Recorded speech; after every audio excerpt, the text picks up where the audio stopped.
We must have one army. We must have one currency. We must have one foreign policy. We must be united. I can hear the Osagie for Kwame Nkrumah convening a meeting in 1958 and telling Africans we must unite now, because if we don't unite, we will be manipulated. Nobody listened to the Osagie-for. I can hear the Osagie-for once again in 1960 in Casablanca, Morocco, accompanied as he was by King Idris of Libya on that day. In their presence was Ahmed Sékou Touré of Guinea. In their presence was King Hassan of Morocco, reminding Africa once again that we must unite. But they listened to him not. I can hear the Osagie-for again on the 24th day of May 1963 in Addis Ababa, Ethiopia, telling the 32 heads of states gathered in Addis Ababa, we must unite now. We must have one army. We must have one currency. We must have one foreign policy. We must be united. And I can hear the Osagie-for saying, I do not want to be the leader of that country. I simply want unity. And I'm saying that we must live here with one united government. They listen not to the Osagie-for. And you know, they did not stop there, because their diabolical and subterranean hands were alive then. No sooner had we regained political independence, as we were celebrating our new national anthems, as we were celebrating our new flags, as we were celebrating our new mottos and slogans, the neo-colonizer was alive and well. In 1961, they had taken out Patrice Emery Lumumba. And I can remember that famous letter of Patrice Emery Lumumba written in 1961. One day, even if you kill my body, Africa shall write our history. Today we are here to write that history. I can hear, even as they took out Patrice Emery Lumumba, and in 1963 they took out Sylvanus Olympio in Togo, I can hear Sylvanus Olympio saying, take me out, but Africa shall not be taken out. I'm here to remind us that Africa shall not be taken out. They did not stop there. In 1966, they took out the Osagie-for Kwame Nkrumah and took him out of power and thought that they had finished the Osagie-for. And I can hear and read the Osagie-for writing from Guinea in Conakry say, Africa shall never be enslaved again. We are here to remind them that we shall never be enslaved again. And they did not stop there. They went to Nigeria. And Nigeria, they took out the government of Nnamdi Azikiwe and Abubakar Tafawa Balewa. And they thought that they had finished Nigeria. They did not, because Africa can never be finished. They did not stop there. They went to Mali and they thought that they had taken out Modibo Keita, and they thought that Mali would not be taken out. They did not take Mali out. They did not stop there. They went to Algeria and took out Ahmed Ben Bella, and they thought that Algeria would be taken out. They did not take Algeria out. But the neo-colonial project is alive and well, because even as that was happening, South Africa was still under the yoke of the apartheid regime. And I can hear the words of the great South Africans at that time as a young student. I can still remember the words of O.R. Tambo. I can still remember from Angola the words of Agostinho Neto. I can still remember the words of Eduardo Mondlane and Samora Moises Machel. I can still remember the words of Sam Nujoma and Andy Mbahaman Toivo ya Toivo from Namibia. I can still remember. And ultimately, you succeeded in removing the organ, the monster that was apartheid. In Zimbabwe, I can still remember Joshua Nkomo and Robert Mugabe, and they removed that monster that was the Ian Smith regime. But the question is, once we removed them, what did we do? This is the question. You know, when we remove them, we make unto ourselves many promises. We promise unto ourselves heavens, but sometimes it appears as if the devils in heaven conspired and delivered hell instead of heaven. So that the story of Africa is a story of missed opportunities. We sing our national anthems as we should. We fly our flags as we should. We have our slogans as we should. But yet, we have fallen short of the expectations of both God and man. That is why, when I look at Africa today, sometimes I feel sad. And many are those times when I see young Africans from the Gambia, from Burkina Faso, from Chad, from Nigeria, from Ghana, being humiliated in Tunisia, being humiliated and dying in the Mediterranean Sea. I feel sad. I feel sad when young Africans are humiliated in Saudi Arabia and Kuwait. I feel sad. I feel sad when young Africans are humiliated at the embassies of Western countries. I feel sad when young Africans play lottery to become citizens of the United States of America. I feel sad. I feel sad when young Africans think that grass is greener on the other side. I feel sad.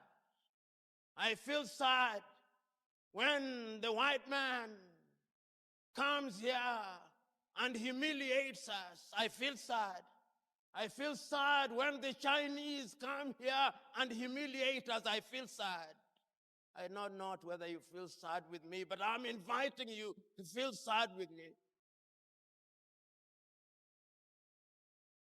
I feel sad when our continent is abused by other civilizations. I feel sad. But for how long shall we merely feel sad? For how long shall we lament? For how long shall we mourn? For how long shall we agonize? For how long? So we are here to celebrate, because celebrate we must. We are here to commemorate, because commemorate we must. But we are here also to remind our enemies, and there is no shortage of them out there.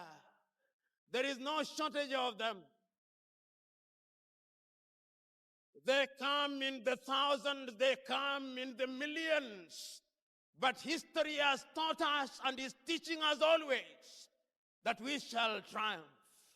Oh, we cannot fail. We cannot afford the luxury of not failing. Oh, we cannot. I hear our enemies saying that we are saying too much. We will continue to say we have not talked enough. And if they wonder why we are saying what we are saying, let them go even to their holy books And we are told in the beginning there was the Word, and the Word was with God. We are giving meaning to the Word, and all those of them who are Muslims will be reminded that the very first thing that the angel Jibril told the Prophet Muhammad is Iqra, read. And he read and he made a speech, and we are making the speeches. We will continue to talk, but we will also act. So we are here today, that there may be a wedding between our words and actions.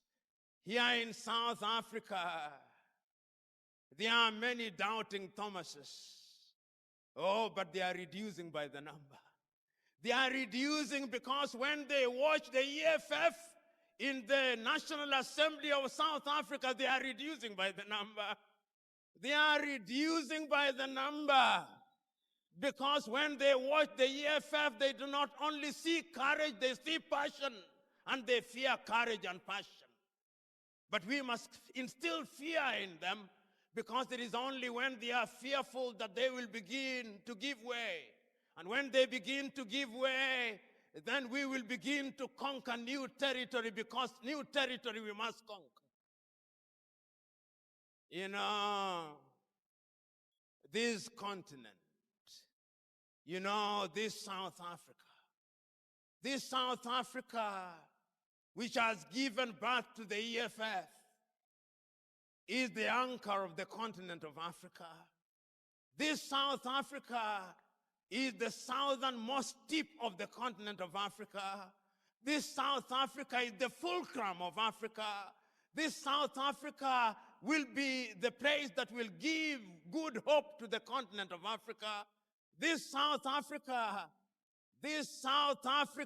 of EFF is the one that is going to economically regenerate Africa.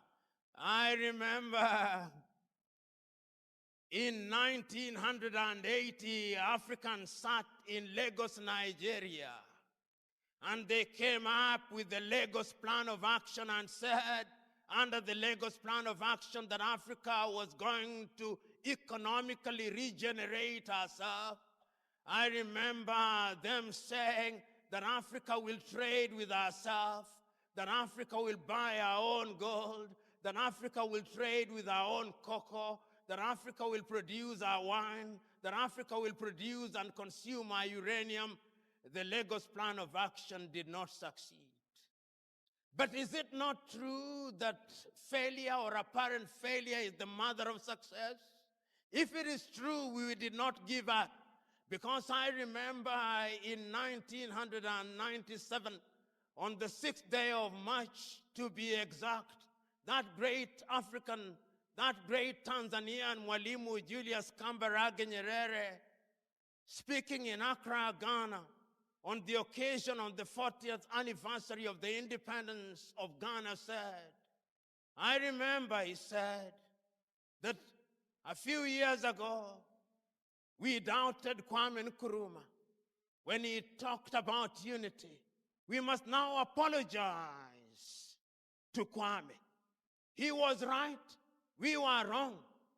But we have now recognized the mistakes that we made.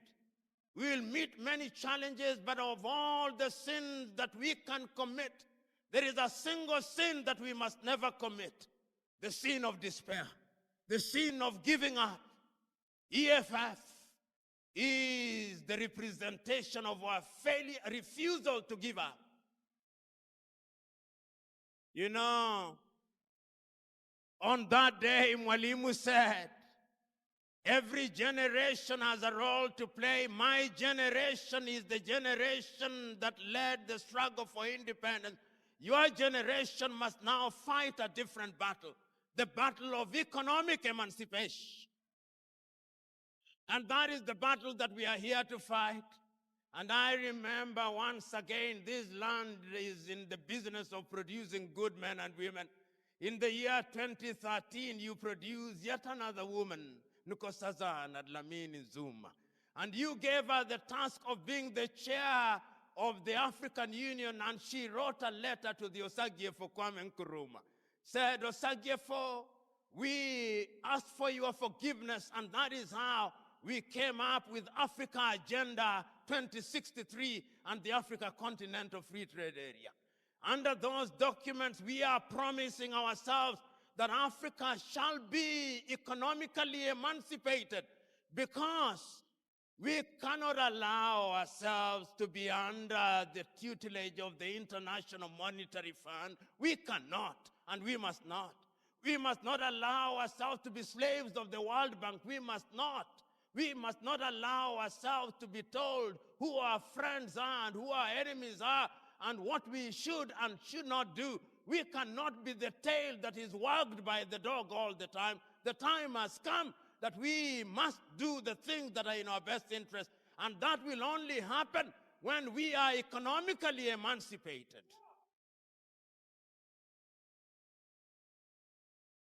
You know,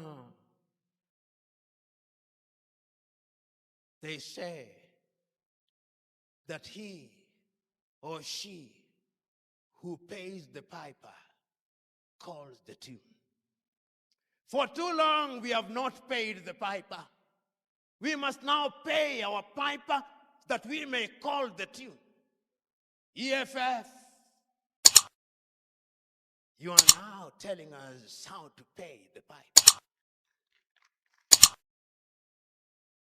You are now telling us that going forward, we must now economically emancipate ourselves. We cannot be a continent whose greatest claim to fame is that we are in the business of borrowing. We have borrowed for too long. We've been abused for too long. And the time, therefore, is now for this spirit of the EFF to spread. 10 years ago, when my good friend Julius Selomalem and his comrades in arms sat somewhere here in South Africa, and the revelation was given unto them that the last colonial question was economic emancipation. It was a revelation. And they said that we must have economic freedom in our lifetime.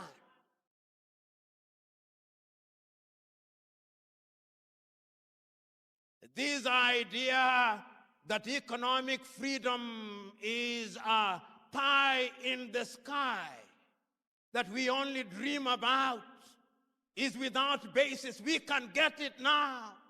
We cannot be a continent where our economies are dominated by the smallest proportion of the population. We cannot be, and we must not be.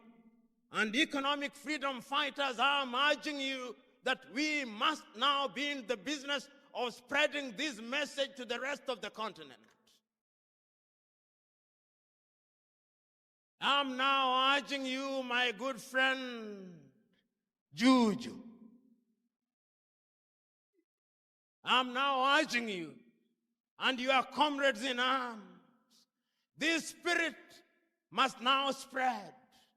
This spirit must have a foothold in Johannesburg, it must. Or it must have a foothold in Maseru, in Lesotho, it must. Or it must climb up to Mbambane in Eswatini. Or it must go to Maputo in Mozambique. Or it must go to Windhoek in Namibia. Or it must climb up to Lilongwe in Malawi. It must go to Lusaka in Zambia. It must go to Luanda in Angola. It must go to Kampala in Uganda. It must go to Hargeisa in Somaliland. Oh, it must not stop there. It must go to Nairobi in Kenya. It must go to Dodoma in Tanzania. No, it must not stop there. It must go to Kinshasa. Oh, it must go to Bangui. Oh, it must go to Lomé. It must go to Cotonou. Oh, it must not stop there. It must go to Juba and to Addis Ababa and to Asmara and to Sudan in Khartoum. It must go to Cairo. Oh, it must not stop there. It must go to Tunis in Tunisia. Oh, it must go to N'Djamena. It must go to Ouagadougou. It must go to Nouakchott. It must go to Accra. or it must go to Monrovia, or it must go to Rabat, or it must go to Algiers, it must go to Monrovia, it must go everywhere in Africa. This spirit must go there. It is only when that spirit is present in every part of Africa that we shall shake Africa. When it is there, we shall no longer have visas in Africa. No, we shall not. Oh, when it is there, we shall no longer have the rand. Oh, no. We shall no longer have all these currencies. There shall only be one currency, and we shall be economically liberated. Oh, it shall happen, and it must happen. Because if it doesn't happen, we will not allow it to happen. Sometimes there are those who think it cannot happen. Oh, but they are mistaken. They thought that they had fed that on chicken feed. We are eagles, and we shall fly, and we shall soar, and we shall be economically liberated. And when we are economically liberated, we shall be equal with everybody in the world, if not better. And we must be.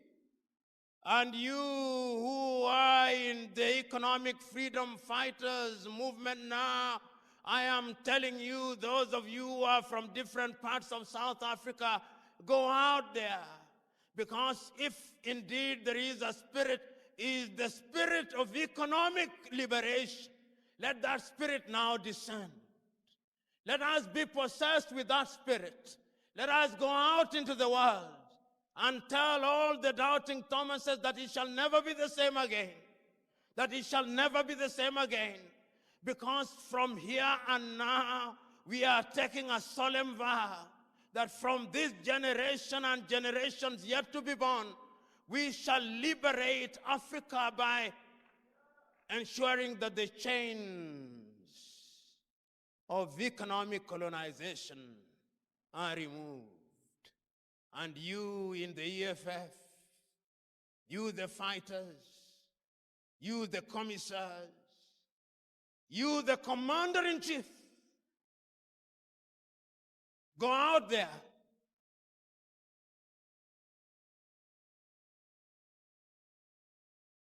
and tell South Africa and the world that the next 10 years are the 10 years of total liberation. The next 10 years are the years of liberation. You know, we have complained for too long. We are not going to complain anymore. We have agonized for too long. We are not going to agonize anymore. We have moralized for too long. We are not going to moralize anymore. We have philosophized for too long. We are not going to philosophize anymore. We have intellectualized for too long. We are not going to intellectualize anymore. We are going to act. And that is why we are going to give meaning to those famous words, Amandla, Gawetu, Amandla,